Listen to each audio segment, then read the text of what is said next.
நான் சின்ன வயசுல இருக்கையெல்லாம் எங்கள் அம்மா நிறையாவே மீன், நண்டுலாம் இந்த மாதிரி வர்றவங்கள்ட்ட தான் வாங்குவாங்க. சைக்கிளு, பைக்லலாம் கொண்டுட்டு வருவாங்கல்ல மீன் கத்திட்டு அவங்கள்ட்ட. அதுக்கப்புறம் நான் வந்து கல்யாணம் ஆகிட்டு வெளியூர்லாம் போயிருக்கையில டெல்லியிலலாம் அந்த மாதிரி பழக்கமே கிடையாது. மீன்லாம் வந்து இந்த மாதிரி சைக்கிளில் கொண்டுட்டு வந்து விற்கவே மாட்டாங்க. நம்மளே மார்க்கெட் போய் தான் வாங்கிட்டு வரணும். மார்க்கெட்டோ கடைக்கோ போய் வாங்கிட்டு வரணும். இப்போ சென்னை வந்தாச்சா அந்த மாதிரி சைக்கிளில் வந்து கொண்டுட்டு வரவங்க இங்கேயுமே கொண்டுட்டு வராங்க.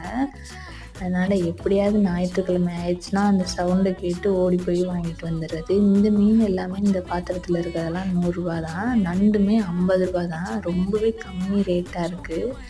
என்னதான் இருந்தாலும் நம்ம ஊரில் இந்த மீனுன்னு கத்திட்டு வர்றவங்கள்ட்ட வாங்குறது வந்து நல்லாயிருக்கும். என்ன நம்மளே க்ளீன் பண்ணிக்கிறணும். க்ளீன் பண்ணுறதுலாம் ஒரு பெரிய வேலை இல்லை, ஈஸியாகவே க்ளீன் பண்ணிடலாம்.